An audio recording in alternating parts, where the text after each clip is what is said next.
Des chercheurs ont mis au jour une cité entière, celle de Guyengola, restée enfouie sous l'épaisse canopée mexicaine durant 6 siècles. S'étendant sur 360 hectares, elle regroupait plus de 1100 édifices, 4 km de remparts, un réseau interne de voies de circulation, ainsi qu'un aménagement urbain réfléchi, comportant temples, terrains de jeux de balles et des quartiers distincts réservés aux élites ou aux classes populaires.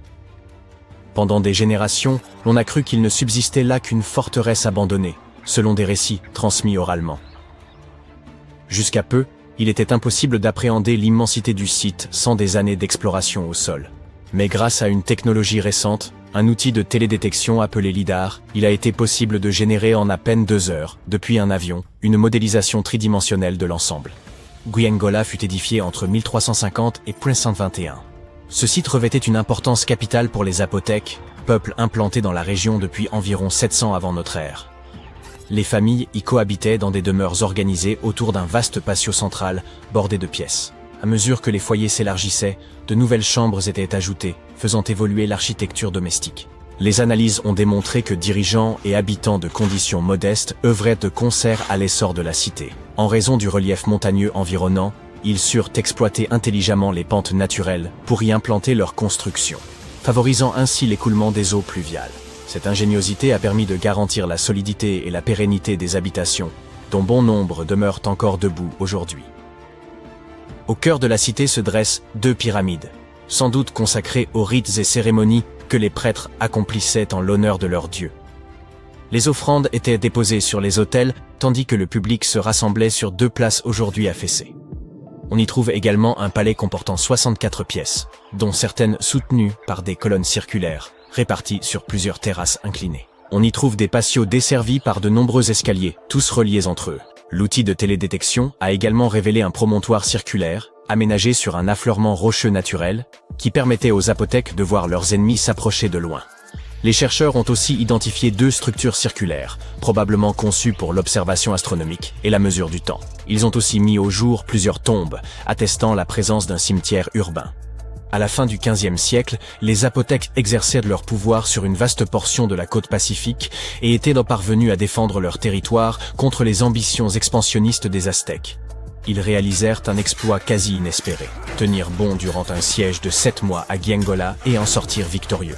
Après cette victoire, ayant conservé leur domination sur le sud mésoaméricain, les Zapotèques n'avaient plus besoin de demeurer à Guyengola. Si les montagnes offraient certains avantages, l'accès à l'eau douce et à des terres fertiles pour l'agriculture s'avérait essentiel. La petite ville de Tehuantepec, située à 19 km à peine, réunissait ces conditions. Ils s'y établirent donc peu avant l'arrivée des Espagnols, en 1521. Avec le temps, les pratiques culturelles des Zapotèques commencèrent à décliner. Leur civilisation ne s'éteignit toutefois pas totalement. Aujourd'hui encore, plus de 3000 Zapotèques résident dans l'état mexicain d'Oaxaca, où ils continuent de perpétuer leur langue et leurs traditions. La création du modèle 3D de cette cité perdue ne constitue qu'une étape préliminaire dans la recherche. Les archéologues espèrent que les études à venir permettront de mieux comprendre l'organisation politique et sociale des Zapotèques, la manière dont ils administraient leur cité, ainsi que la nature de leurs échanges avec les Espagnols à leur arrivée. Ils projettent d'examiner les 1170 structures révélées par le balayage LIDAR, ce qui nécessitera plusieurs années. Plutôt que de fouiller le sol, ils auront recours à des technologies non invasives afin d'explorer la ville sans en altérer les vestiges.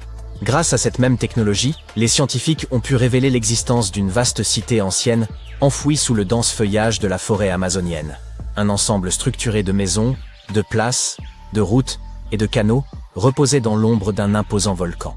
Pendant des siècles, nombre de chercheurs ont cru que les peuples amazoniens vivaient dans de modestes huttes, ne défrichant que de petites parcelles pour subsister.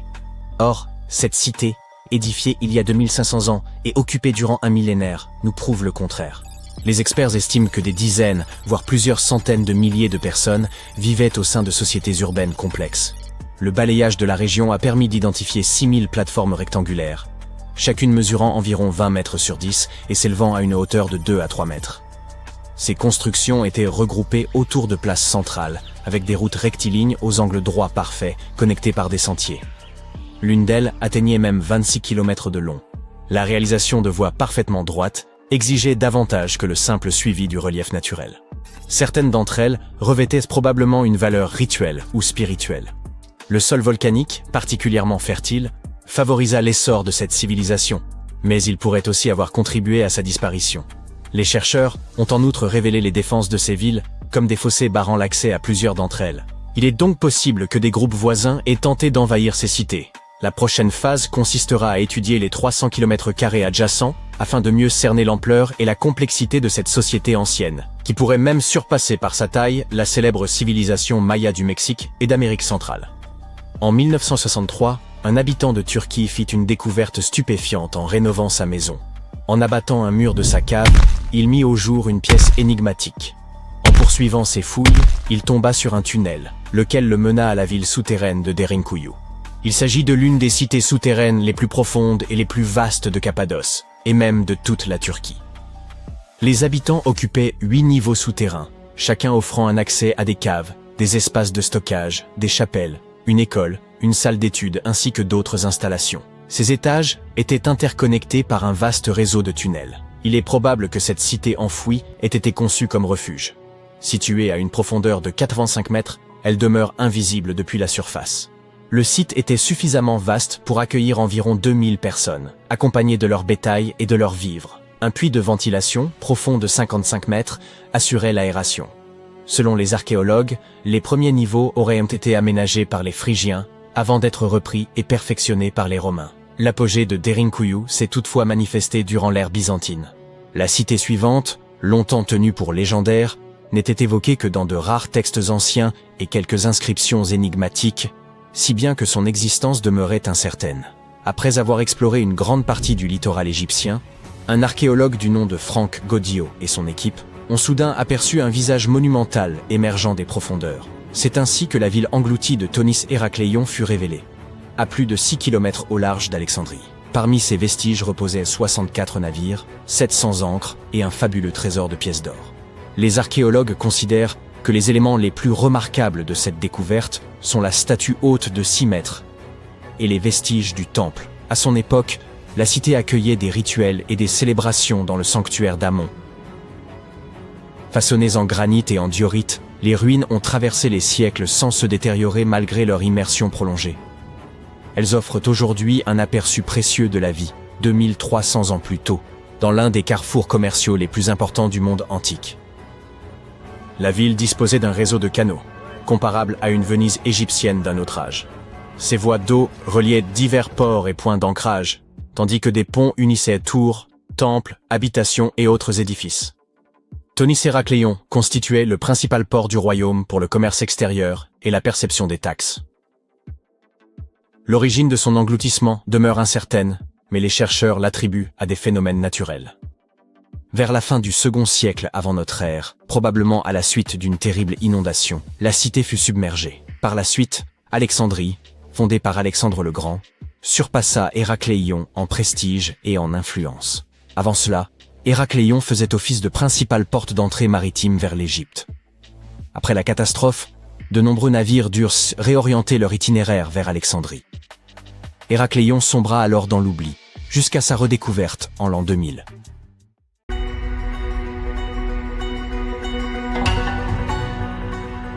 Jetez un œil à ces pierres. À première vue, elles semblent ordinaires. Ce ne sont que des dalles anciennes, les ruines d'un bâtiment quelconque. Cependant, contrairement à de nombreuses autres découvertes archéologiques similaires, celle-ci est parmi les plus mystérieuses et les plus uniques. Voici pourquoi. Ces pierres sont les vestiges d'un grand complexe religieux appelé Pumapunku, situé en Bolivie. Les scientifiques n'en sont pas certains, mais il est probable que Pumapunku ait été construit sous l'empire des Tiwanaku, qui a existé entre l'an 300 et l'an 1000 de notre ère, avant l'empire Inca. Aucune information ne suggère que cette civilisation disposait de technologies de construction avancées. De plus, il est possible qu'elle n'ait même pas connu l'écriture. Chacune de ces pierres a été sculptée et polie avec une précision remarquable. Elles s'emboîtent parfaitement, comme les pièces d'un puzzle. Le travail est si raffiné qu'il serait impossible d'y glisser même une lame de rasoir. C'est assez impressionnant pour un peuple qui vivait il y a environ 1500 ans. En outre, ces pierres sont très lourdes. Les plus grosses pèsent environ 130 tonnes. Comment les ont-ils transportées d'un endroit à un autre? Les scientifiques pensent que cette civilisation ignorait l'existence de la roue. Alors, Comment ont-ils réussi à construire une structure aussi parfaite? Les Tiwanaku disposaient-ils des connaissances et des outils nécessaires pour travailler la pierre? Ou quelqu'un d'autre a-t-il construit Pumapunku? Plusieurs théories existent à ce sujet. Théorie numéro 1. Une civilisation avancée est arrivée en Amérique du Sud, a collaboré avec les Tiwanaku pour construire cette merveille d'ingénierie, puis est repartie. Théorie numéro 2. Des êtres venus d'une autre planète ont débarqué sur Terre, ont montré aux humains comment construire des structures parfaites et ont créé Pumapunku. Cette théorie est toutefois peu crédible. Un autre scénario du même ordre suggère que Pumapunku a été construit par des créatures mythologiques issues de la culture sud-américaine de l'époque. Théorie numéro 3, la plus plausible. Il n'y a aucun mystère. Les Tiwanaku constituaient une civilisation avancée dotée de technologies de construction incroyables. Qu'en pensez-vous? Bien, nous venons de voir des pierres parfaitement rectangulaires utilisées pour construire un temple. Que diriez-vous de pierres parfaitement rondes destinées à l'étude du ciel étoilé? Ou à d'autres fins, qui sait? Alors bienvenue au Costa Rica. Au sud de ce pays se trouvent les sphères d'Iki. Il s'agit de pierres rondes, lourdes et de grande taille, créées à l'époque précolombienne, vers l'an 600 de notre ère. Ces pierres proviennent d'un type de roche unique, formé à partir de magma refroidi. En d'autres termes, quelqu'un a attendu la fin d'une éruption volcanique et le refroidissement du magma, puis a utilisé ce matériau pour sculpter ces sphères. Mais comment ont-ils fait pour obtenir une forme aussi parfaite? Selon les scientifiques, ils auraient utilisé de petites pierres pour broyer et sculpter le magma refroidi. Certains spécialistes pensent que ces pierres étaient destinées à s'orienter, qu'elles servaient à indiquer leur chemin aux voyageurs. D'après une autre théorie, les sphères d'Ikis étaient utilisées pour l'astronomie. Personne ne connaît la vérité. Et nous ne l'apprendrons peut-être jamais, car tous ceux qui connaissaient le secret de ces pierres ont disparu à la suite de la conquête espagnole.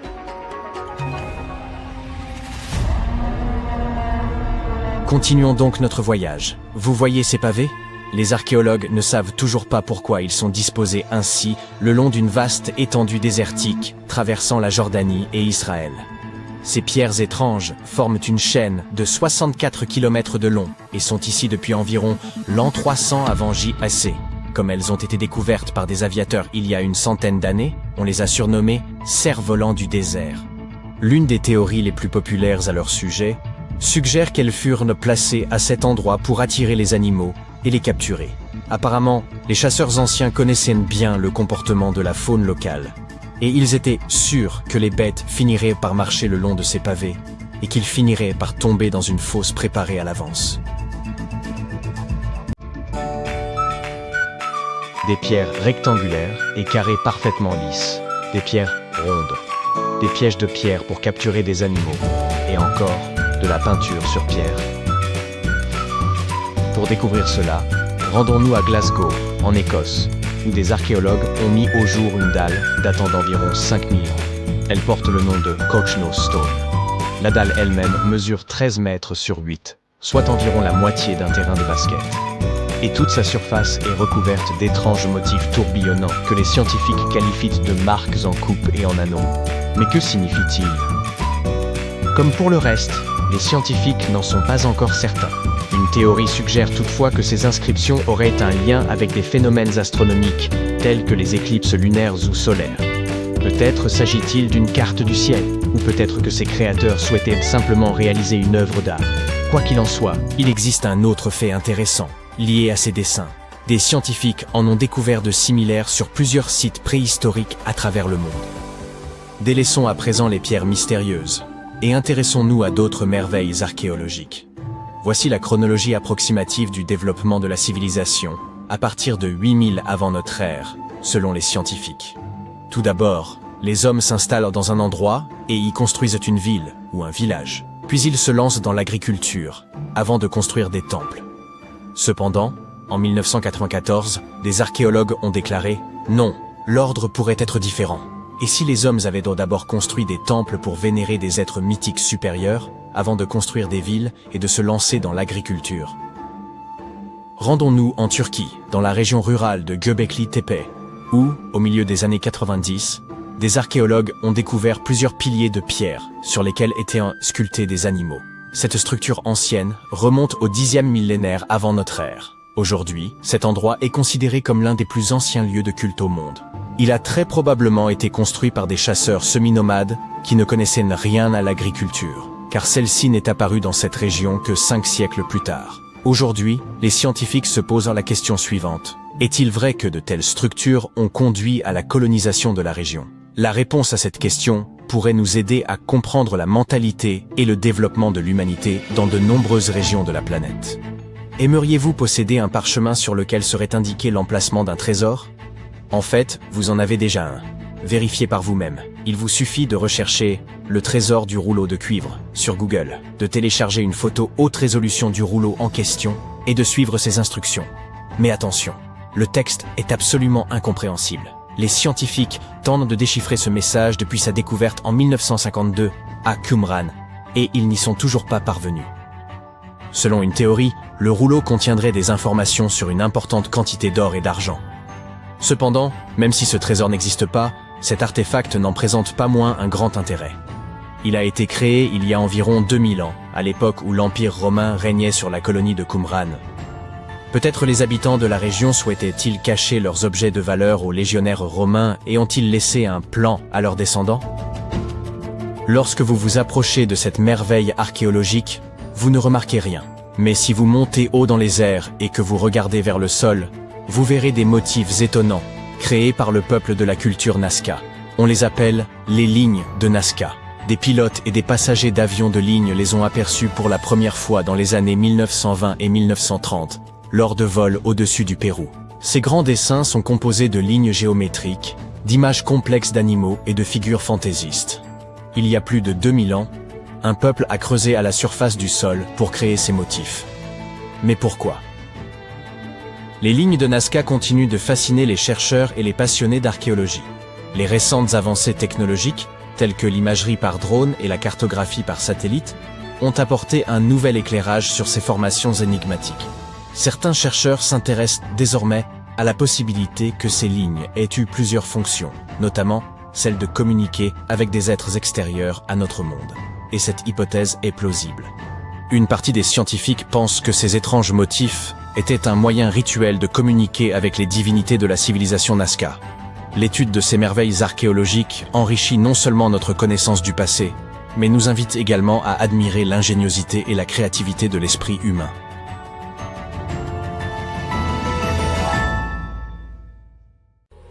Les archéologues viennent de mettre au jour les vestiges d'une cité perdue depuis des millénaires, dissimulée dans le sud-est de l'Europe.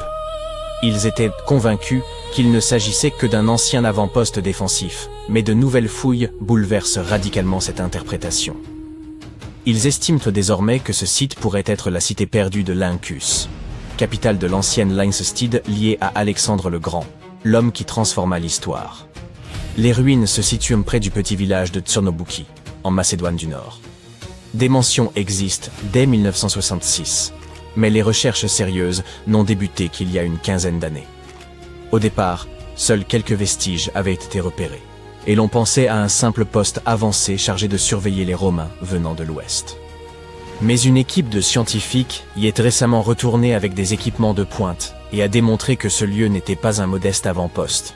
En explorant le sous-sol, les chercheurs ont établi que l'acropole, colline plane dont le sommet supporte les ruines, possédait assez de salles et d'infrastructures pour abriter une véritable ville à l'intérieur des remparts. Le site couvre environ 28 000 mètres carrés, et près de 10 000 habitants y vivaient à son apogée. Ils ont aussi mis au jour un atelier textile et de nombreux objets, dont une monnaie à l'effigie d'Alexandre le Grand, des haches, des pièces de jeu, une lampe à huile et une petite poterie ornée d'un cœur. L'une des découvertes les plus remarquables est un billet de théâtre en argile réutilisable, caractéristique de la Macédoine du Nord. Cela suggère fortement la présence d'un théâtre, probablement installé dans l'un des grands édifices. Les spécialistes pensaient autrefois que la cité remontait au règne du roi Philippe V. Mais désormais, grâce à la monnaie et surtout aux outils anciens, ainsi qu'aux fragments de poterie mis au jour, ils estiment que des populations pourraient y avoir vécu dès l'âge du bronze, entre 3300 et 1200 avant notre ère.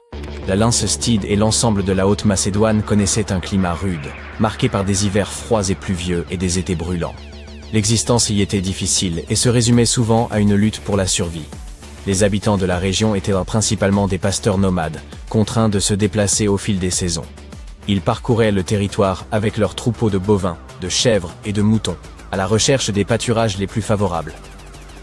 À cette époque, la Macédoine occupait une position marginale dans le monde grec. Elle relevait en partie de la culture hellénique, mais les grandes cités-États, comme Athènes et Sparte, ne la reconnaissaient pas pleinement.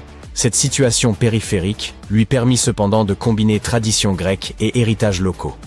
Peu à peu, sous des souverains tels que Philippe II et Alexandre le Grand, elle s'imposa et transforma profondément l'ensemble du monde antique. Les nouvelles découvertes réalisées à Tchernobouki révèlent à quel point l'ancienne Macédoine était connectée et influente, d'autant que la cité se trouvait sur les routes commerciales menant à Constantinople. De grandes figures historiques telles qu'Octave et Agrippa ont peut-être traversé la région en route pour affronter Cléopâtre et Marc-Antoine. Le site pourrait également correspondre à la capitale perdue de l'ancien royaume de l'Incestis, ou Lynkos. Certains spécialistes estiment qu'une grande ville de Haute-Macédoine pourrait être le lieu de naissance de la reine Eurydice I, mère de Philippe II de Macédoine, qui s'empara de la Lyncestide au IVe siècle avant notre ère. Le royaume de Macédoine devint alors indépendant. Et c'est dans ce contexte que le fils de Philippe II, Alexandre, accéda plus tard au trône du royaume macédonien. Fidèle à sa renommée, il édifia en seulement 13 ans l'un des plus vastes empires de l'histoire, s'étendant de la Grèce jusqu'à l'Égypte et à l'Inde, avant de mourir à l'âge de 32 ans. Les chercheurs comptent désormais approfondir l'exploration de ce site majeur afin de mieux comprendre les premières civilisations européennes. Cette découverte remarquable a été rendue possible grâce au lidar. Cet outil de télédétection permet de cartographier, sur de vastes territoires, des données telles que la hauteur de la végétation, la densité des forêts et de nombreux autres détails. Le lidar est un système actif, produisant sa propre énergie sous forme de lumière pour analyser le terrain. Un laser émet des impulsions extrêmement rapides, qui atteignent le sol et se réfléchissent sur des éléments comme les constructions ou les branches d'arbres. Le capteur recueille ensuite cette lumière réfléchie et l'enregistre. En mesurant le temps nécessaire au trajet aller-retour de la lumière, il devient possible de calculer la distance parcourue, puis de déterminer avec précision l'altitude de chaque point du relief. Des scientifiques ont récemment mis au jour une autre cité disparue grâce à cette même technologie. Nommée Giengola, elle était demeurée dissimulée sous l'épaisse jungle mexicaine pendant près de 6 siècles. Durant tout ce temps, les chercheurs pensaient n'y trouver qu'une forteresse abandonnée. L'accès demeura impossible jusqu'à ce que le lidar permette, depuis un avion, d'obtenir en seulement 2 heures un modèle tridimensionnel complet du site. Giengola fut édifiée à l'époque précolombienne, entre 1350 et 1521. Elle s'étendait sur 360 hectares, comptait plus de 1100 édifices, près de 4 km de murailles défensives et un vaste réseau de voies intérieures. La cité présentait un plan urbain soigneusement organisé, avec temples, terrains de jeux de balles et quartiers distincts pour les élites et pour le peuple. Elle constituait un centre majeur pour les apothèques, installés dans la région depuis environ 600 avant notre ère. Les familles y vivaient dans des maisons disposées autour de larges patios centraux, entourés de pièces, qu'elles agrandissaient au fil du temps et des naissances.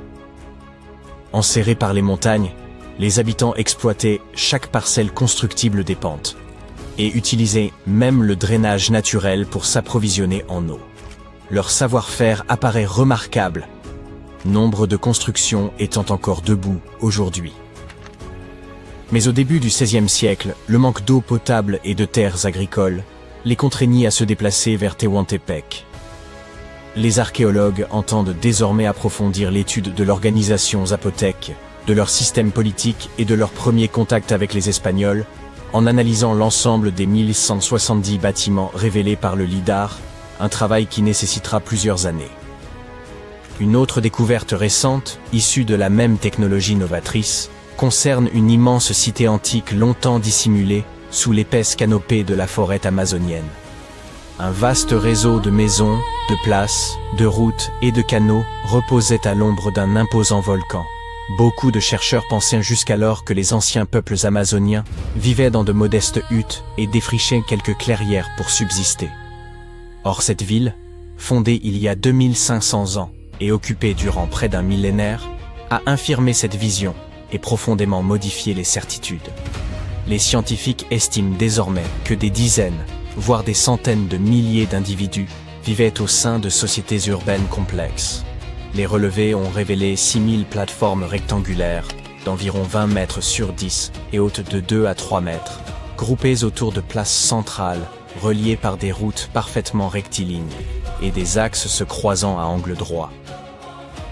L'une de ces voies atteignait 26 km. L'aménagement de tracés aussi réguliers exigeait un effort considérable, et certaines routes pourraient avoir revêtu une signification spirituelle ou cérémonielle. La prospérité de cette civilisation reposait sur les sols fertiles du volcan voisin, qui pourrait aussi avoir contribué à son déclin. Des fossés défensifs signalent en outre des menaces extérieures, peut-être des tentatives d'intrusion. Les chercheurs s'apprêtent maintenant à étudier les 300 km² adjacents afin de mieux comprendre cette société étendue et complexe, susceptible d'avoir dépassé en ampleur les célèbres civilisations mayas du Mexique et d'Amérique centrale. Si vous imaginez les peuples néolithiques occupés uniquement à chasser ou à cueillir, détrompez-vous. Ces ancêtres de l'actuelle Espagne s'employaient déjà à édifier des ouvrages qui semblaient impossibles pour leur époque, tels que le dolmen de Menga. Cette impressionnante structure de pierre se dresse à Antequera, une cité parfois qualifiée de cœur de l'Andalousie, dans le sud de la péninsule ibérique. Cette région est précisément l'endroit où l'héritage néolithique côtoie encore les traces romaines et mauresques, façonnant une architecture et un paysage singuliers. Le dolmen de Menga est un monument âgé d'environ 5700 ans, ce qui signifie qu'il fut érigé à une époque dépourvue de véritables technologies d'ingénierie. Il fait partie des 3 structures mégalithiques d'Antequera, aux côtés du dolmen del Romeral et du dolmen de Viera. Toutefois, le dolmen de Menga demeure l'un des plus fascinants, puisqu'il fut le premier construit, vers 3800 avant notre ère. L'ensemble atteint près de 27 mètres de longueur, 6 mètres de largeur et 3 mètres de hauteur. Des décennies durant, des chercheurs en ont examiné la structure, et voici ce que leurs travaux ont révélé. Mettons une chose au clair, les mégalithes sont des édifices composés de blocs de grande taille, présents dans le monde entier. La majorité fut érigée en Europe à la fin de la préhistoire, où l'on compte plus de 35 000 structures de ce type. Le terme provient du grec ancien, mêlant méga, qui signifie grand, et lithos, désignant la pierre. Le dolmen de Menga ne fut mis au jour qu'au cours des années 1840, mais sa découverte suffit à le faire reconnaître comme une œuvre singulière par son caractère inédit. Examinons à présent ce qui fonde cette distinction. Le simple fait que Menga subsiste depuis près de 6 millénaires atteste que ses bâtisseurs maîtrisaient parfaitement leur entreprise. Pour commencer, ces artisans demeurés anonymes acheminèrent d'immenses blocs depuis les carrières du Cerro de la Cruz, situé à environ 1 km du monument actuel. Le site rassemble en effet 32 pierres d'une masse déconcertante. La plus imposante d'entre elles est presque 5 fois plus lourde que le plus grand bloc de Stonehenge. L'ensemble atteint approximativement 1140 tonnes, soit l'équivalent du poids combiné de 2 jumbo jets transatlantiques entièrement chargés de passagers et de bagages. La pierre la plus massive de Menga, connue sous l'appellation C5, avoisine les 150 tonnes, un poids comparable à celui d'une baleine bleue. En d'autres termes, ces anciens ouvriers manipulèrent la plus lourde pierre jamais déplacée dans le cadre du phénomène mégalithique de la péninsule ibérique, et la seconde plus imposante en comparaison de la France. Si vous vous posez la question, la première place revient à un gigantesque monolithe de 330 tonnes utilisé pour ériger le grand menhir brisé d'Ergra dans le Morbihan. Comment, toutefois, parvinrent-ils à un tel exploit? Leur premier défi consistait à choisir avec soin les roches destinées à la construction. Les spécialistes estiment que le bâtisseur privilégia des calcarénites et des calcirudites, roches tendres ou modérément tendres, probablement sélectionnées parce qu'elles s'ajusteraient plus aisément avec le temps. Il leur fallut ensuite déplacer ces colosses. L'hypothèse la plus cohérente suppose qu'ils aménagèrent un parcours de transport, recourant à des échafaudages, des cordes et à la seule gravité pour réduire la friction. Lors des descentes, les ouvriers devaient contrôler avec exactitude l'accélération et le point d'équilibre de chaque bloc. Souvenez-vous qu'ils utilisaient des roches tendres. La moindre manœuvre exigeait donc une prudence extrême avec les cordes. Les chercheurs avancent qu'ils durent également fabriquer des traîneaux pour y installer les pierres. Et pourtant, ce transfert colossal ne constitue pas leur plus grande prouesse. Comme vous pouvez le voir, ils conçurent un édifice destiné à tenir debout durant des siècles. Cela tient surtout au fait que les bâtisseurs de Menga mirent en œuvre des techniques élaborées pour préserver la structure de l'érosion. Pour rappel, un dolmen est un temple mégalithique à chambre unique ou un lieu de sépulture. La plupart se composent de 2 ou plusieurs monolithes dressés soutenant une grande dalle horizontale, souvent appelée table. La majorité des dolmens remontent au néolithique tardif et se rencontrent en de nombreux points du globe, de la Turquie à l'Angleterre, en passant par l'Indonésie, l'Espagne ou encore le Brésil, sans que la liste soit exhaustive. Dans le dolmen de Menga, les chercheurs estiment que les bâtisseurs déployèrent des précautions particulières pour imperméabiliser l'ensemble. Les pierres verticales formant les parois ne furent pas disposées perpendiculairement, mais inclinées vers l'intérieur selon un angle d'environ 84 à 85 degrés, rendant la partie supérieure de la chambre plus étroite que sa base et lui conférant ainsi une forme trapézoïdale. Ces blocs s'appuyaient aussi latéralement les uns sur les autres et ce choix ne relevait en rien du hasard. Les constructeurs durent recourir à des instruments relativement sophistiqués, tels que des niveaux et des équerres, afin de garantir une précision extrême des angles. Un chercheur compara même cette entreprise à l'assemblage d'un gigantesque puzzle de Tetris, où la moindre erreur était presque impossible à corriger tant les pierres étaient lourdes à déplacer.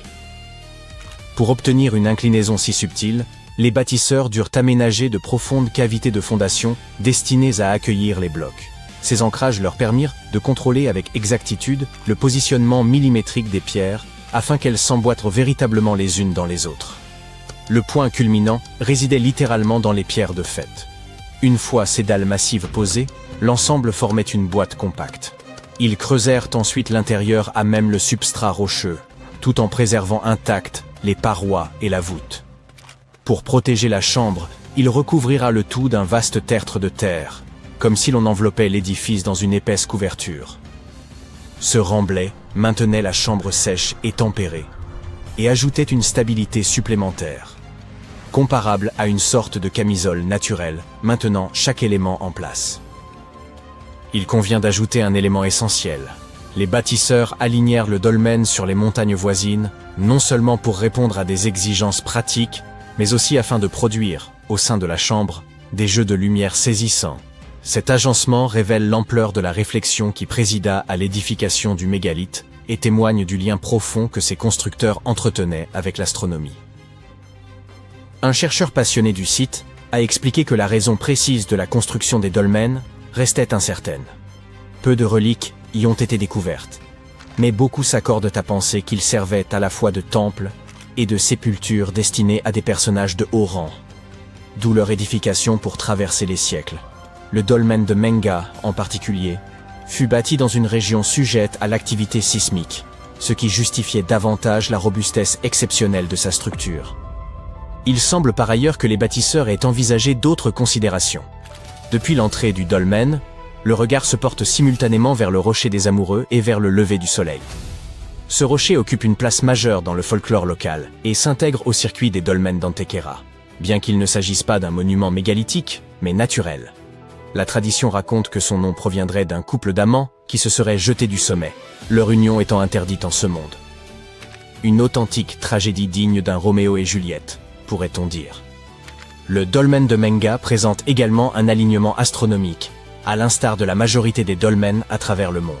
Lors du solstice d'été, un moment précis de la journée voit les rayons du soleil pénétrer dans la chambre, éclairant le côté droit tout en plongeant le côté gauche dans l'ombre. Une telle disposition exigeait une précision exceptionnelle dans la conception du dolmen, n'est-ce pas? En matière de folklore, tandis que certaines traditions attribuent la construction de ces dolmens impressionnants à de petits hommes gris venus d'autres planètes, la culture ibérique propose une interprétation différente.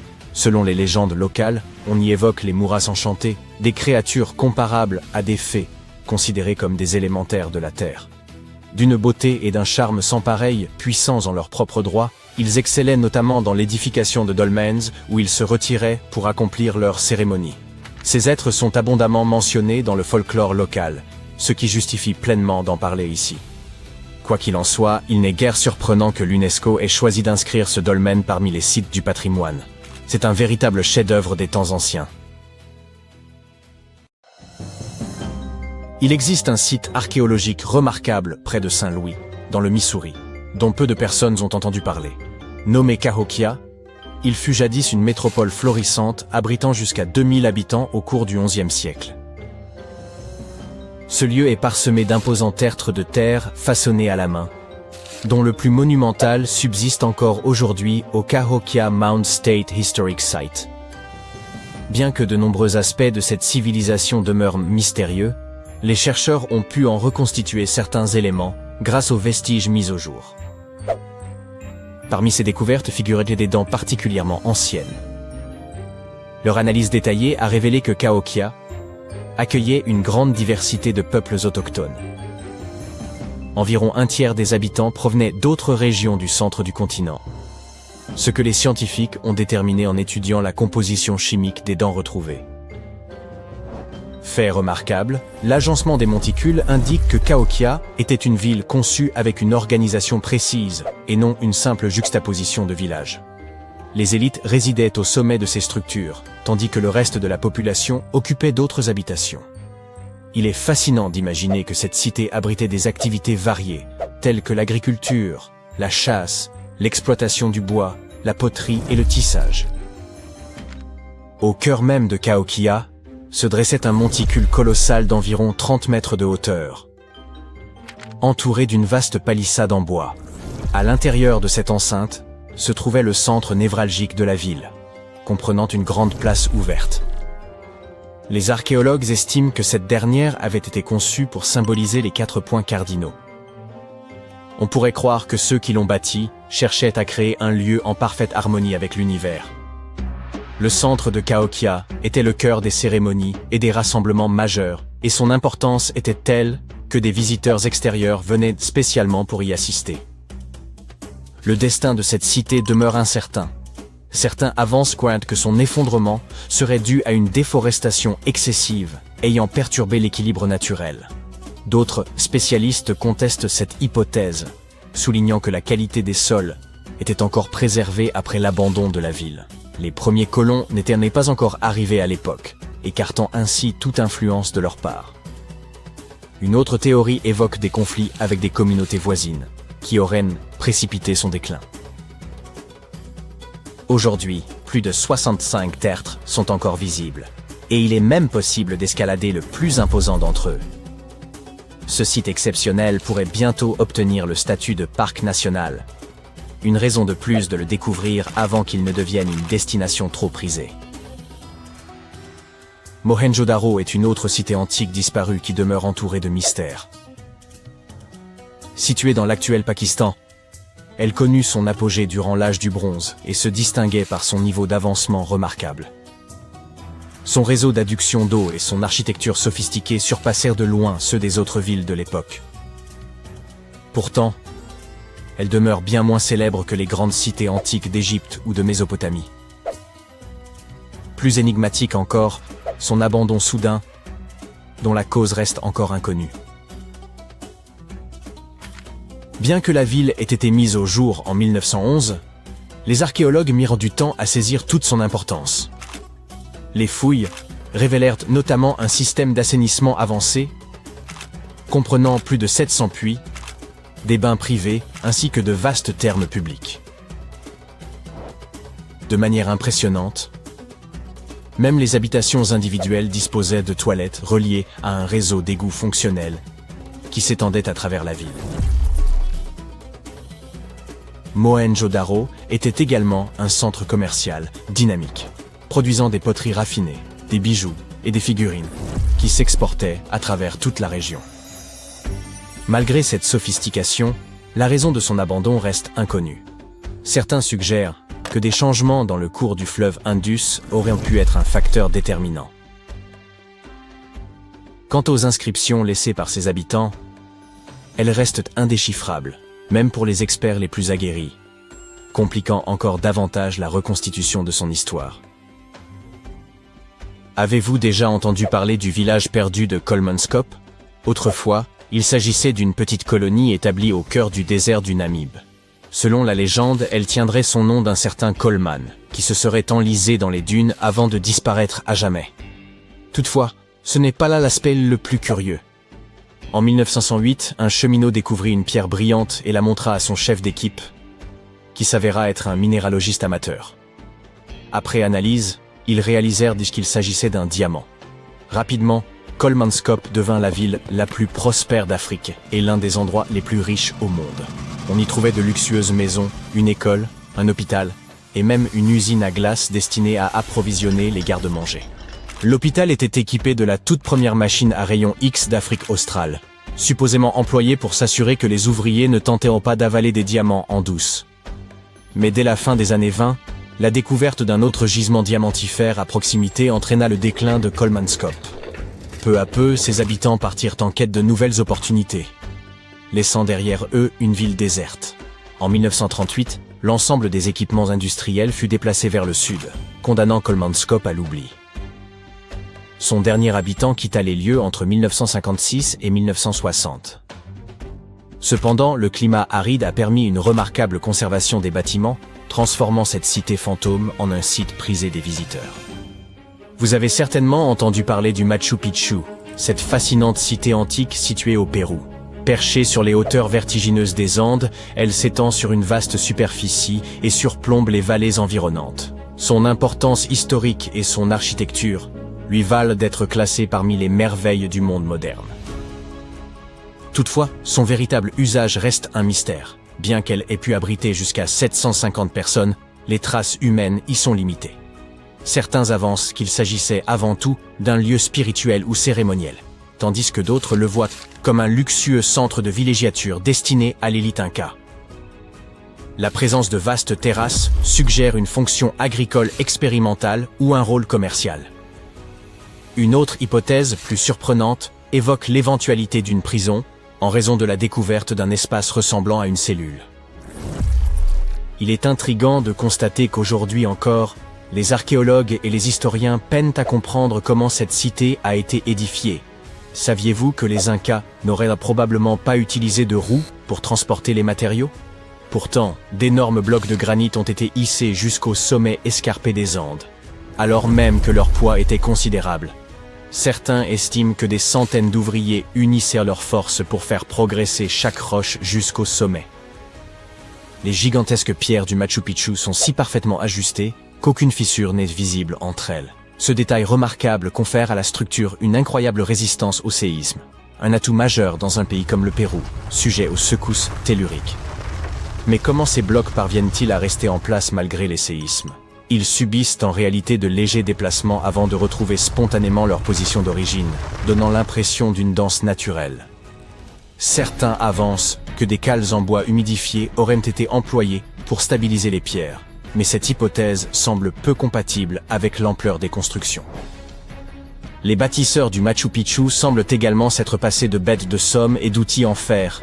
Ils ont dû façonner et assembler chaque élément à la seule force de leurs mains. De surcroît, la citadelle repose sur une faille tectonique, ce qui a nécessité le déplacement de vastes quantités de roches et de terre afin d'aplanir le terrain. On pense même que la véritable prouesse se cacherait sous la surface, où des fondations profondes et un ingénieux système de drainage assurent la stabilité du site. D'ailleurs, un réseau hydraulique souterrain, jusque-là inconnu, a récemment été mis au jour grâce à la numérisation 3D. Les Incas n'utilisèrent pas de mortier pour assembler les blocs de granit, mais leur travail était si précis qu'il est impossible d'y glisser une feuille de papier. Une hypothèse suggère que les artisans employaient des outils de pierre constitués de matériaux plus durs que les blocs façonnés. Vous voyez cet endroit sur la carte? Oui, juste là. On estime qu'environ une centaine de personnes ont disparu ou ont perdu la vie ici. Pourquoi, demandez-vous? Il semble qu'ils cherchaient tous cet homme. Percy Fawcett. Il était un colonel britannique, célèbre pour ses yeux bleus perçants, sa barbe parfaitement taillée et son chapeau emblématique.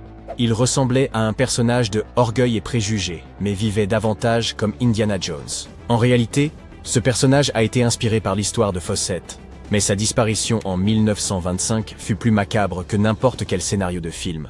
Le colonel Fawcett était audacieux. Pas le genre « demande le mot de passe du Wi-Fi de ton voisin » d'audacieux. Je parle d'un audacieux à part entière, du type « je ne me soucie pas tellement de ma vie ». Il avait été soldat au Sri Lanka et avait même fait un travail d'espionnage secret au Maroc, mais il avait besoin de plus. Ainsi, en 1906, Fawcett a commencé à explorer des parties du Brésil et de la Bolivie, où personne n'avait osé s'aventurer auparavant. Sa mission était de créer des cartes secrètes et stupéfiantes. Bon, ça ne semble pas très risqué, mais croyez-moi, ça l'était. Si vous voulez explorer le monde de nos jours, vous n'avez qu'à ouvrir Google Earth et... eh bien, c'est tout. Aucun danger, pas d'adrénaline. Peut-être juste une ou deux photos étranges de Street View. Ouf, mais nous parlons du début du XXe siècle, quand les satellites et cette voiture bizarre de Google n'existaient pas. À cette époque, si vous vouliez compléter la carte du monde, vous deviez réellement explorer la Terre à pied. Donc, c'est comme ça que le colonel Fawcett s'est retrouvé en Amérique du Sud. Et il est devenu célèbre pour ses expéditions visant à cartographier l'Amazonie sauvage. Par exemple, il a été le premier à enregistrer les emplacements des cascades dans cette région. Mais ensuite, il est devenu obsédé. On peut blâmer le manque de sommeil ou n'importe quelle boisson douteuse de la jungle amazonienne qu'il sirotait, mais soudain, il s'est mis à penser « Je parie qu'il y a une ville ancienne et avancée cachée quelque part par ici. » Alerte divulgateur, il n'y en avait pas. Mais il était accro à cette idée. Fréquenter les Indiens natifs pendant si longtemps l'avait convaincu que de grands groupes pouvaient totalement prospérer au milieu d'une immense forêt tropicale. Et bien sûr, Fawcett aimait une bonne vieille histoire d'aventure, surtout celle des XVIe et XVIIe siècles, écrite par des explorateurs européens. Dans ces récits, les aventuriers affirmaient avoir découvert de vastes colonies et de belles routes au cœur de l'Amérique latine. Mais l'histoire préférée de Fawcett de tous les temps provenait d'un manuscrit écrit en 1753. À l'époque, des aventuriers cherchèrent des métaux précieux au Brésil lorsqu'ils sont tombés sur une ville en ruine avec des bâtiments monumentaux, des routes et des places. Oh, et chaque coin avait une flèche de style romain. Naturellement, le colonel était totalement prêt à la trouver. Dommage que personne ne lui ait dit que ce manuscrit est principalement considéré comme un faux. Oui, cette histoire est aussi réelle que celle de Blanche-Neige. Mais ensuite, les choses se sont compliquées. La colonie décrite dans ce manuscrit était soi-disant située dans le nord-est du Brésil. Mais maintenant, il prétend qu'il y a une civilisation avancée dans le Mato Grosso, qui se trouve dans une autre région du pays. Alors, il a décidé de nommer cet endroit la Cité de Z. Dans les années 20, le colonel a lancé 2 expéditions distinctes pour la trouver. Mais les 2 voyages ont échoué, car il a dû faire face à un temps terrible, à la fièvre, et bien sûr, à l'épuisement. Maintenant, dites-moi dans les commentaires, que pensez-vous que Fawcett a fait après 2 expéditions ratées? Option A, il a abandonné. Option B, il a appelé sa mère. Option C, il a réessayé parce qu'il n'a pas compris le message que l'univers disait clairement « Arrête ». Bien sûr, l'option C est la bonne réponse. C'est bien du tenace Fawcett dont nous parlons. Donc, 3 ans plus tard, le colonel a finalement rassemblé suffisamment d'argent pour lancer une nouvelle expédition à la recherche de la Cité de Z. Tout ce dont il avait besoin, c'était d'une équipe de personnes assez folles pour le rejoindre. Des explorateurs célèbres et expérimentés supplièrent de l'accompagner. Mais non, Fawcett a décidé de prendre son fils et son meilleur ami à la place. En janvier 1925, ce trio courageux s'est lancé dans son voyage. Ils ont emporté des moustiquaires, des conserves et ont pris une promesse « Nous reviendrons ». Autre révélation, ils ne sont pas revenus. Oh là là, le voyage a commencé dans le New Jersey aux États-Unis. Puis, ils ont navigué jusqu'à Rio de Janeiro, au Brésil. Là, ils se sont arrêtés pour prendre des animaux de bas, comme des chevaux, et ont engagé quelques guides locaux. Maintenant, ils étaient prêts à se diriger vers la ville de Cuiabá. Gardez à l'esprit que les distances au Brésil sont incroyablement énormes. Ainsi, ce petit voyage était comme aller de Miami à Chicago, à pied. 3 mois plus tard, ils s'aventurèrent enfin dans la jungle pour la première fois. Et c'est là que le plaisir a vraiment commencé. Leur équipe a affronté des rivières infestées de piranhas, un dédale sans fin d'arbres épais, et le pire de tout, les insectes. Le zzzz constant et agaçant de milliers de moustiques les empêchait de dormir. Et le pied du meilleur ami de Fawcett est devenu énorme à cause des piqûres de tiques. Mais le colonel n'avait pas le temps de jouer à la babysitter avec le pied de princesse de son ami. Oh non, il était trop obsédé pour faire une pause. En fait, à un moment donné, il était tellement en avance sur ses compagnons qu'il a dû camper seul pour une nuit. Le 29 mai, Fawcett finit par retrouver ses esprits. Il n'y avait pas de cité de Z. Mais cela l'a-t-il arrêté? Pas vraiment. Il a déballé leur équipement et renvoyé les guides locaux à Cuiabá. Mais avant de leur dire un adieu définitif, il leur a demandé de livrer une lettre à sa femme, disant quelque chose comme « Ne t'inquiète pas, chérie, notre fils va bien et devient plus fort chaque jour. » Bien sûr qu'il l'était. Quoi qu'il en soit, après cet adieu dramatique, le trio s'est aventuré seul dans la brousse. L'obscurité a englouti la forêt dense. Et puis, on ne les a jamais revus. D'accord, c'était intense. Alors, avançons dans le temps. 2 ans plus tard, les journaux spéculaient encore sur la possibilité que le trio puisse être encore en vie. Et Fawcett est devenu une légende, comme Bigfoot, mais moins poilu. Un homme a dit que le colonel était devenu l'un des locaux et vivait son heureux pour toujours dans la jungle.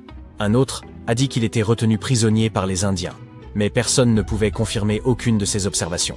Ce n'est qu'en 1928 que les autorités britanniques ont finalement pensé « mieux vaut tard que jamais » et ont décidé de chercher Fawcett et son équipage.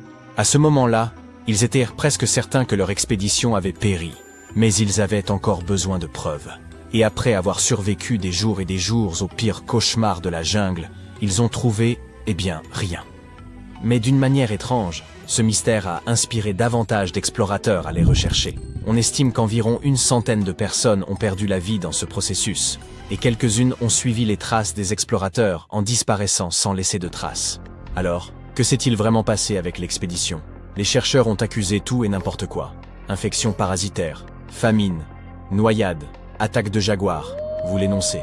Certains disant même que Fawcett s'est plongé dans le mysticisme et a commencé une communauté occulte dans la jungle. L'anthropologue brésilien Orlando Villas-Boas est probablement celui qui s'est approché le plus près de la résolution de cette affaire. Dans les années 50, il travaillait avec les Indiens Kalapalo lorsqu'ils ont soudainement avoué avoir, éliminé Fawcett. Ils avaient même des ossements pour le prouver. Mais il s'est avéré qu'une analyse médico-légale a montré que les restes n'appartenaient pas au colonel. Donc, nous retournons à la case départ et personne ne sait, à ce jour, ce qui leur est arrivé. La quête de Fawcett, telle que nous la connaissons aujourd'hui, repose sur des sources assez discutables. Cependant, il est possible qu'il ne vivait pas dans un monde de rêve. Des découvertes récentes suggèrent même que son idée d'une cité sophistiquée dans la jungle n'était pas qu'une pure fantaisie. En 2024, une vaste cité ancienne a été découverte dans l'Amazonie, cachée sous une végétation dense. Les preuves suggèrent qu'elle a été construite il y a environ 2500 ans. Et elle était étonnamment avancée, comprenant des maisons et des places toutes reliées par un incroyable réseau de routes et de canaux. Mais cette ville était dans une forêt en Équateur, pas au Brésil. Qui sait? Peut-être que la légendaire cité de Z est encore là quelque part. Ou... Vous êtes égaré au plus profond des jungles de la péninsule du Yucatan, au Mexique. Des sons mystérieux résonnent autour de vous, et pour couronner le tout, le crépuscule s'installe peu à peu. Bientôt, vous vous retrouverez seul en plein cœur d'une forêt tropicale inexplorée. Il faut bien admettre qu'entreprendre la quête d'Eldorado en solitaire n'était pas l'idée la plus brillante. Vous continuez d'avancer aussi rapidement que possible, lorsque soudain... Attendez, que distinguez-vous là-bas? Ça ressemble à d'imposants escaliers de pierre. Tout cela n'a rien de naturel, alors vous saisissez votre appareil pour le prendre en photo. Peut-être n'avez-vous pas déniché l'or, mais vous avez peut-être mis au jour une découverte inestimable.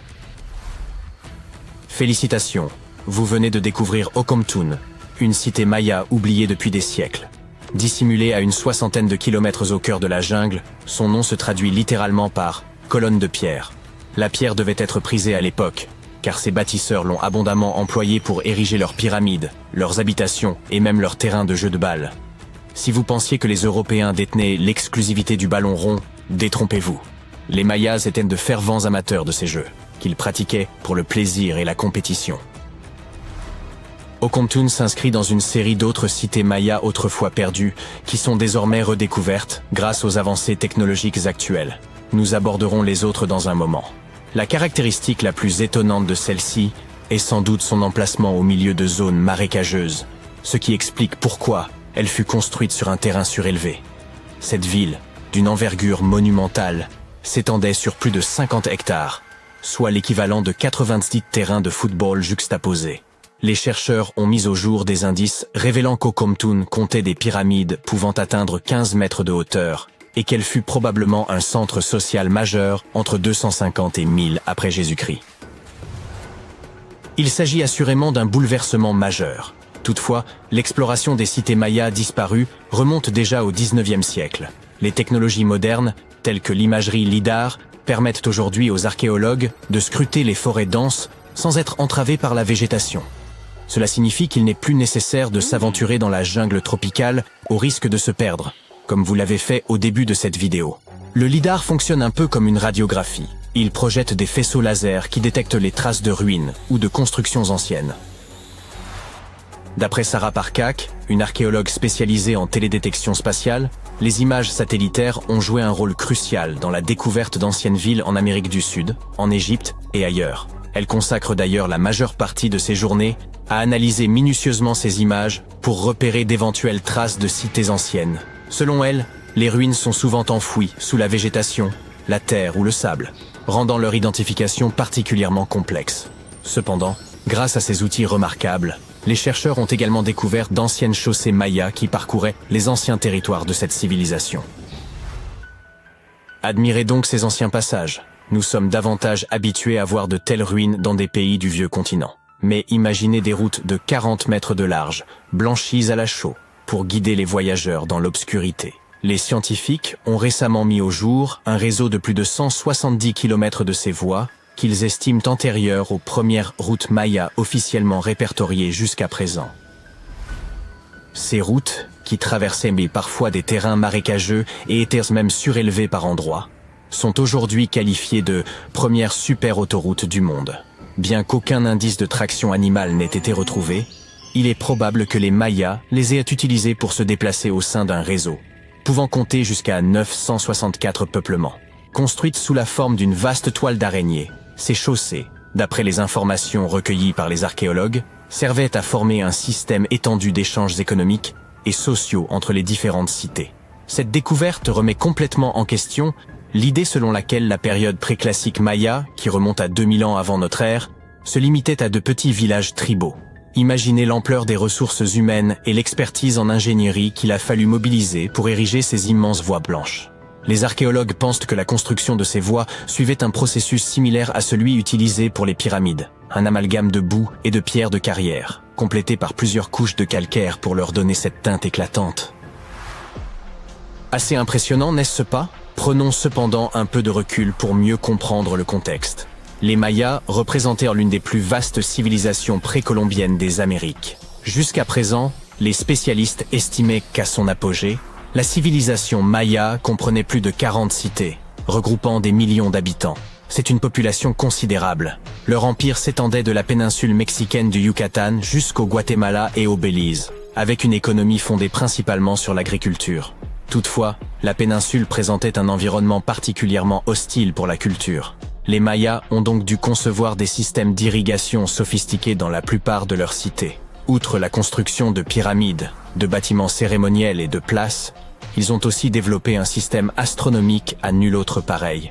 Grâce aux anciennes technologies dont ils disposaient, ils étaient en mesure de prédire avec précision la position de planètes comme Vénus et Mars, ainsi que les dates exactes des éclipses. Si vous n'avez jamais vu d'exemple de cité maya ancienne, voici Tikal. Située au cœur de la jungle guatémaltèque, Tikal est réputée pour avoir été la capitale d'un ancien État maya conquérant. À son apogée, cette ville était aussi influente que des métropoles comme Londres ou New York le sont aujourd'hui. Elle est composée d'un ensemble de monuments complexes, dont l'Acropole Nord, l'un des plus anciens de Tikal. Façonnée exclusivement par des mains humaines vers 350 avant notre ère, elle servait de sépulture aux rois et aux dignitaires. Les monuments, pouvant atteindre jusqu'à 60 mètres de hauteur, étaient autrefois ornés d'une splendide peinture rouge, une couleur chère aux Mayas. Mais de nos jours, il ne reste que la pierre calcaire exposée. Chichén Itzá, quant à elle, abrite l'une des pyramides les mieux conservées au monde. Située dans l'état du Yucatan, cette ville maya remonte à plus de 1500 ans. À son apogée, elle comptait environ 35 000 habitants et s'étendait sur une superficie de 10 km². Le site est dominé par El Castillo, un majestueux temple pyramidal de 24 mètres de haut. Ce qui le distingue particulièrement, ce sont les 91 marches de chacune de ses 4 faces qui, en y ajoutant la plateforme supérieure, totalisent 365 marches, correspondant au nombre de jours de l'année solaire. Il est évident que c'était une civilisation de grande ampleur, n'est-ce pas? C'est d'ailleurs pour cette raison que le mystère de son déclin reste si difficile à élucider. Les indices relatant l'effondrement de cet empire autrefois puissant sont rares. Quelle en aurait été la cause? Une sécheresse dévastatrice peut-être? Des recherches menées en 2017 ont apporté quelques éléments nouveaux susceptibles d'éclaircir ce mystère.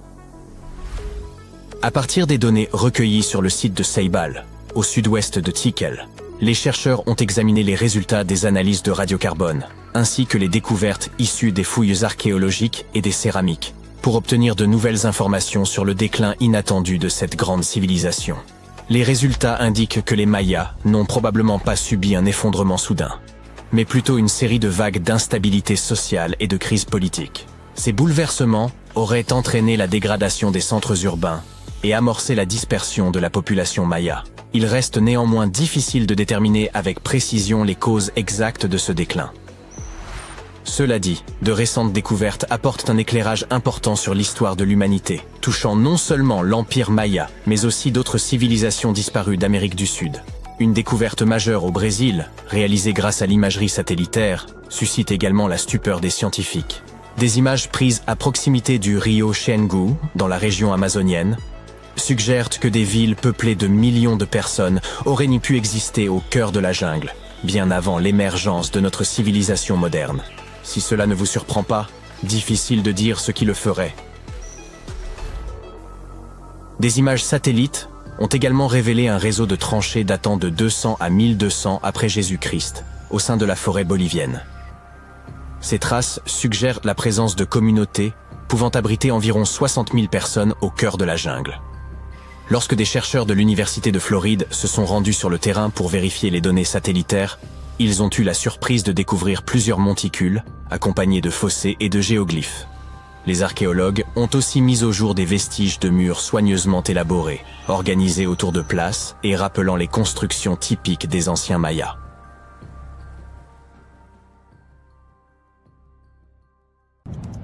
Que dirais-tu de faire un petit voyage dans le temps?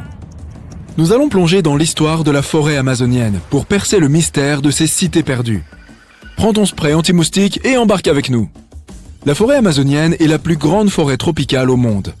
L'environnement qui y règne peut être extrêmement difficile pour la vie humaine. Pourtant, la légende veut que l'Amazonie ait abrité des colonies tentaculaires dotées de richesses incommensurables. Cela pourrait-il être vraiment le cas? Ou n'est-ce rien d'autre qu'une lubie de notre imaginaire collectif? La légende d'Eldorado est peut-être le mythe à l'origine de tout cela.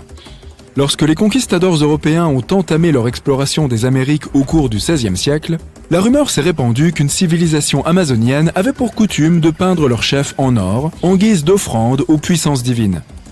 La légende del Hombre Dorado, alias l'homme doré, s'est rapidement diffusée en Europe. Les explorateurs se sont enthousiasmés à l'idée de découvrir une quantité infinie d'or quelque part au fin fond des jungles d'Amérique latine. Et, comme tu peux l'imaginer, les expéditions sur ce continent ont commencé à se multiplier chaque année. Il n'a pas fallu longtemps pour que les explorateurs découvrent cette civilisation. Ce peuple était connu sous le nom de Muiscas et résidait en actuelle Colombie près du lac Guatavita. Le peuple Muisca avait pour tradition de peindre son chef, appelé le Zipa, en or de la tête aux pieds. Au cours d'une cérémonie religieuse, le Zipa plongeait dans les eaux, répandant de la poussière d'or dans tout le lac. Pour les Muiscas, c'était une façon d'honorer et de rendre grâce aux puissances cosmiques auxquelles ils croyaient. Lorsque les explorateurs européens ont entendu parler de cette pratique, ils ont été stupéfaits. Pour eux, l'or était essentiellement synonyme de richesse et était employé à des fins commerciales. Ceci leur a laissé imaginer que le peuple Muisca devait jouir de véritables montagnes d'or, cachées quelque part au fin fond des jungles pour l'utiliser avec autant de largesse. C'est ainsi qu'est née la légende d'Eldorado. Ce qui était autrefois la pratique del Hombre Dorado a voyagé de bouche à oreille jusqu'à devenir Eldorado, une ville fictive qui était réputée pour abriter de faramineuses quantités d'or. La quête de cette cité perdue a conduit les Européens à dépenser d'immenses sommes d'argent pour arpenter la forêt amazonienne. Malheureusement pour eux, toutes ces expéditions sont revenues bredouilles. Enfin, pour celles qui sont revenues. Maintenant, faisons un bond au début des années 1900. En Angleterre, la Royal Geographical Society, une prestigieuse institution britannique, recherchait quelqu'un qui soit prêt à se rendre en Amérique latine pour tracer la frontière entre le Brésil et la Bolivie. Plus précisément, la partie de cette frontière qui repose au cœur de la forêt amazonienne. Un certain Percy Fawcett, passionné d'Amérique latine, s'est volontiers proposé pour s'acquitter de cette tâche. Il est important de noter que la forêt amazonienne est d'une taille comparable à celle des États-Unis. Elle s'étend sur 8 pays, dont le Brésil, le Pérou et la Bolivie. Et crois-moi, s'y déplacer n'est pas une mince affaire. La jungle y est incroyablement dense. Et en plus de cela, elle abrite de terribles prédateurs comme les anacondas, les jaguars, les caïmans, les piranhas, j'en passe et des meilleurs. Mais malgré tout cela, l'aventure cartographique de Fawcett a été couronnée de succès et semble même l'avoir laissé sur sa faim. De retour en Angleterre, Fawcett s'est mis à parcourir les carnets d'autres explorateurs dans l'espoir d'en apprendre plus sur les anciennes civilisations de l'Amazonie. Il lisait des articles sur les Incas et les Mayas et les grands empires qu'ils avaient bâtis. Il pensait que si les Incas avaient été capables d'ériger un empire qui s'étendait sur 2 millions de kilomètres carrés, cela pouvait signifier que d'autres civilisations amazoniennes avaient pu y prospérer aussi. Au cours de ses recherches, Fawcett est tombé sur le rapport d'un explorateur du XVIe siècle. Celui-ci évoquait une ville au fin fond de la jungle amazonienne qui recelait une quantité inimaginable de pierreries. Une cité qui s'étendait sur 25 km sans le moindre interstice d'une maison à l'autre. Ce récit a nourri l'imagination de Fawcett jusqu'à atteindre un nouveau paroxysme. Dès ce moment, il est devenu obsédé par la recherche de ce qu'il appelait la cité perdue de Z. Pendant des années, Fawcett a exploré la forêt amazonienne, généralement à la recherche de ruines en pierre qui auraient pu indiquer des peuplements humains. Lors de ses dernières expéditions, il s'est concentré sur l'exploration de l'état du Mato Grosso, au centre du Brésil. Parti d'Europe, il s'est rendu dans la région inférieure du rio Xingu. Le voyage jusqu'à la rivière Xingu lui prendrait environ 14 jours à pied. Ensuite, il embarquerait à bord de petites pirogues, accompagné de chefs autochtones qui connaissaient la région mieux que quiconque. La façon dont il communiquait avec les populations indigènes est encore un mystère, car il ne s'exprimait que dans des dialectes locaux. Certains chercheurs estiment que ce pourrait être la véritable raison pour laquelle il n'a jamais trouvé cette cité perdue. On pense qu'il aurait été incapable de communiquer ce qu'il recherchait avec exactitude. Et ce n'était pas là sa plus grande difficulté. Comme nous l'avons déjà établi, l'Amazonie n'est pas l'endroit le plus hospitalier pour ses visiteurs. Dans ses carnets de bord, Fawcett relate sa rencontre avec un anaconda de 18 mètres de long, à laquelle il a courageusement survécu. Il décrit des nuits blanches interminables et des réveils aux mains et aux pieds gonflés par les piqûres de moustiques. Certains de ses pairs affirmaient qu'il était aussi invincible qu'infatigable. Mais le jour est venu, lors de sa 8e expédition, où il n'est jamais rentré chez lui. Fawcett a disparu sans laisser la moindre trace. Certains soupçonnent même qu'il était sur le point de toucher au but. Le jour même de sa disparition, il a envoyé une lettre optimiste à sa femme disant qu'il n'y avait pas à s'en faire. Et qu'il se lançait dans une ultime recherche dont il était absolument certain. La tentative ratée de Fawcett pour découvrir des ruines semblait confirmer une réalité communément admise par les experts de l'époque, que cette forêt tropicale était bien trop inhospitalière pour supporter de grandes sociétés complexes, encore moins des villes. Les experts étaient convaincus que les cités perdues de l'Amazonie relevaient entièrement de la fiction. Du moins, jusqu'aux années 1960, lorsque des recherches modernes ont commencé à déceler des preuves qui suggéraient le contraire. Les chercheurs ont découvert des parcelles de sol extrêmement fertiles qu'ils ont appelées les terres noires. Et apparemment, ils en ont trouvé beaucoup en Amazonie, surtout le long des rivières. D'autres recherches ont même montré que ce type de sol était créé par les déchets humains ou le brûlis intentionnel des forêts, ce qui enrichit le sous-sol en nutriments. Ce qui ne pouvait que signifier le jackpot. La découverte de cette terre noire était la preuve que l'agriculture à grande échelle était possible et avait probablement existé au beau milieu de l'Amazonie. Ce qui confirme que des colonies auraient pu y prospérer après tout. Dans les années 1990, le long de la rivière Xingu au Brésil, une équipe d'archéologues de l'Université de Floride a fait une découverte remarquable. En travaillant aux côtés des populations autochtones, ils ont trouvé de très longs fossés. Après les avoir cartographiés, ils ont réalisé que ces fossés étaient les signes d'un peuplement de grande taille. Il s'agissait de vestiges de murs soigneusement conçus, centrés autour d'une place. D'autres étaient les restes de routes qui menaient à différentes colonies. En fait, cette partie de l'Amazonie, d'une taille équivalente à celle du New Jersey, était autrefois un réseau de plusieurs dizaines de peuplements qui, selon les experts, auraient pu abriter jusqu'à 50 000 personnes entre le XIIIe et le XVIIe siècle. D'autres découvertes ont été rendues possibles grâce à la télédétection par laser, un type de technologie qui permet aux chercheurs de prendre des photos satellites du sol de la forêt sans avoir à y mettre les pieds. Ainsi, un réseau de tranchées dans l'état de l'Acre, au Brésil, remonterait entre le IIIe et le XIIIe siècle. Ces traces suggèrent des peuplements qui auraient pu supporter environ 60 000 personnes. D'autres images, provenant des environs du rio Xingu, laissent supposer des villes qui auraient pu abriter de 8 à 50 millions d'individus. C'étaient les villes perdues de l'Amazonie. Crois-le ou non, ces images suggèrent que Fawcett était très proche d'une découverte majeure. Il recherchait les ruines au bon endroit, mais il ne s'intéressait pas aux bons vestiges. Contrairement aux villes comme Cusco, dont la pierre était le matériau de construction principal, les implantations urbaines de l'Amazonie employaient le bois et la terre pour construire leurs cités. Ces matériaux se détériorent au fil du temps et se sont probablement décomposés. Les trouver nécessitaient hélas une technologie un peu plus avancée que celle dont disposait Fawcett à son époque. Il y a 1000 ans, près de l'actuel St. Louis, dans le Missouri, se trouvait une ville animée et dynamique appelée Cahokia. C'était une ville amérindienne, la plus grande et la plus influente de la culture mississippienne. À son apogée vers 1050 avant notre ère, Cahokia abritait jusqu'à 30 000 personnes, ce qui en faisait une ville plus grande que Paris à l'époque. Mais ce qui est intéressant, c'est que Cahokia n'avait pas de grand marché. Habituellement, le commerce était le pilier de toute grande ville, et pourtant celle-ci suscite l'intérêt des archéologues. C'est parce que Cahokia ne se consacrait pas au commerce.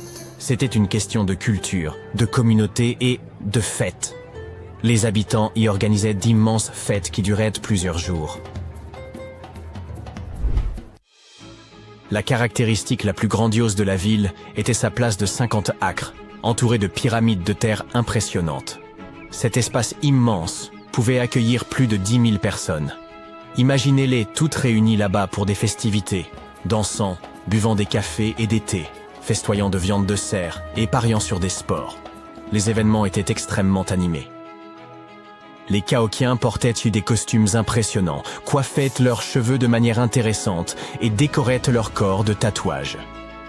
Les athlètes jouaient à un jeu appelé Chunky, où ils lançaient des lances sur un disque de pierre roulant, en compétition pour s'en approcher le plus possible. Le rugissement de la foule emplissait l'air, et les artistes démontraient leur talent. Ces célébrations étaient aussi sauvages qu'elles ont laissé des traces dans l'histoire. Après la fin des fêtes, les Cahokiens nettoyaient en jetant les restes dans des fosses.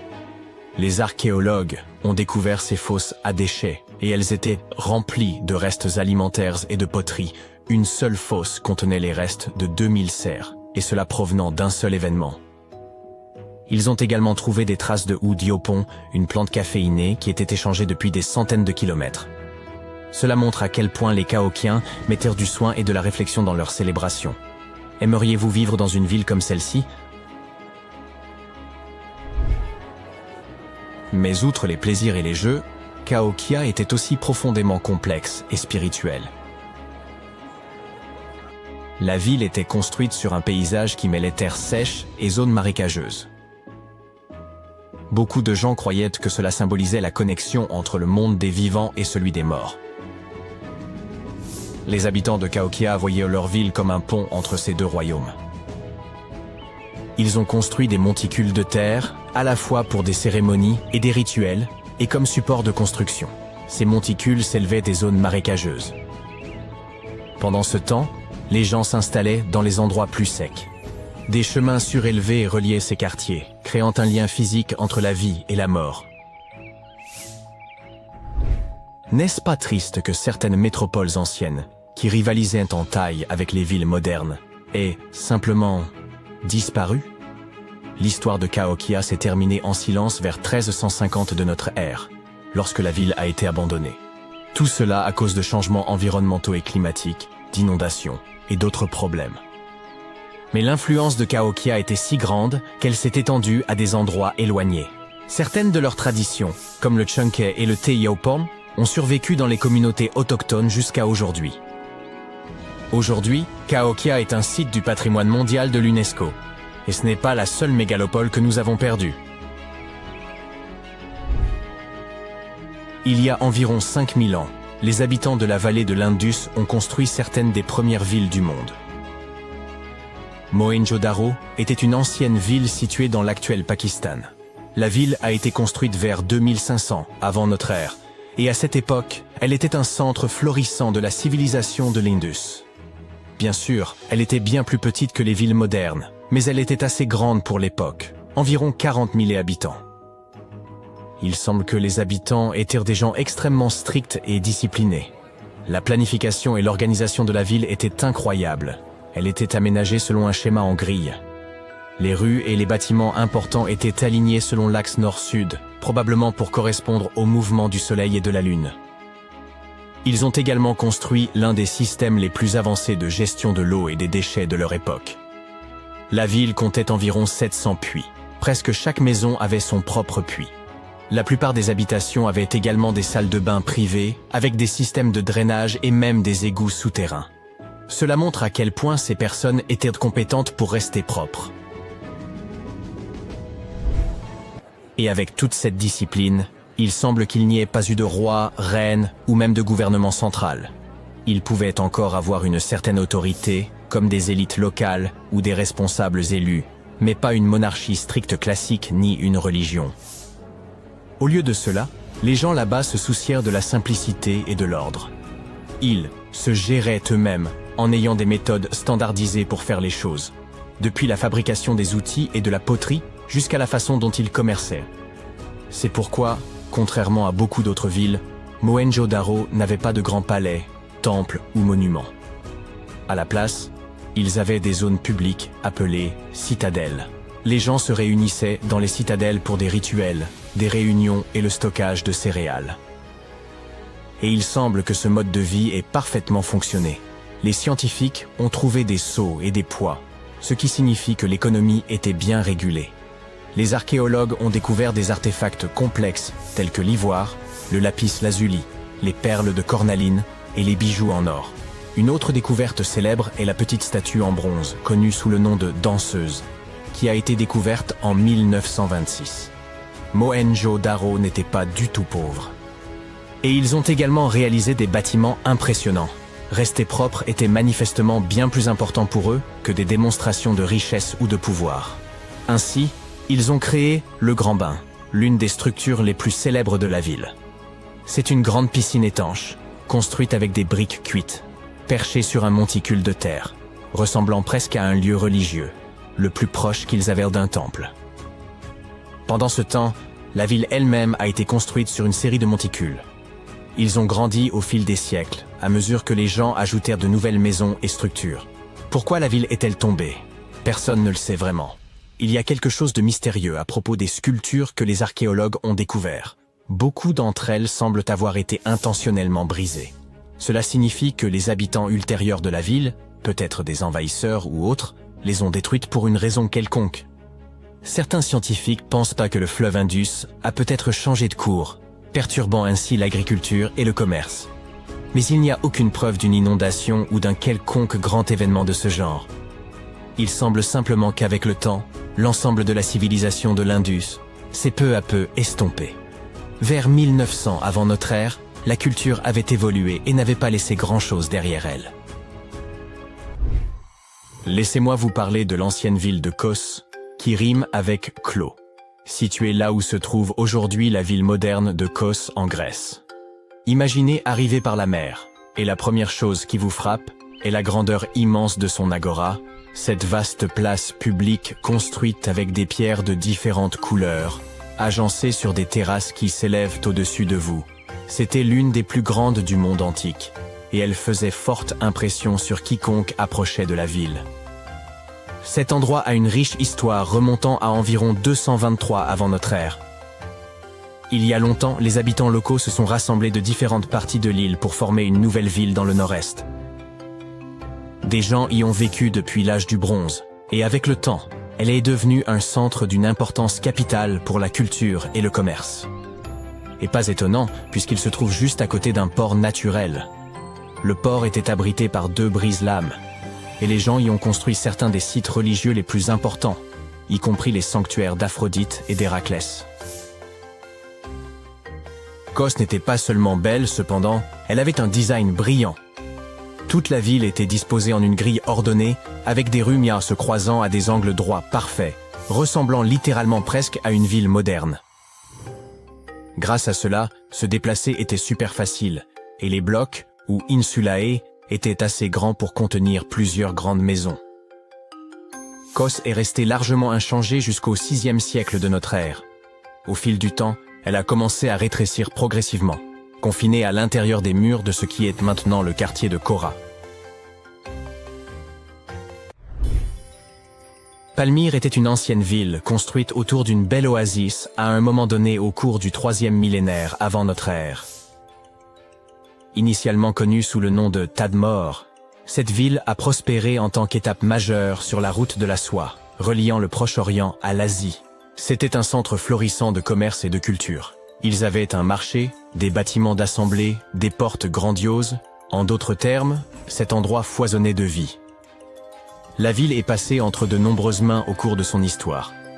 Des Byzantins aux califats arabes. C'est probablement pour cela qu'elle possédait une architecture impressionnante. Un mélange intéressant d'influences gréco-romaines, perses et arabes. Le temple de Bel, la grande colonnade et un théâtre de style romain. Mais comme tous les autres, il s'est détérioré avec le temps. L'importance de Palmyre a diminué, et au début des années 1400, elle avait été largement détruite. Mais au moins, ses ruines sont restées. À présent, elles sont classées au patrimoine mondial de l'UNESCO.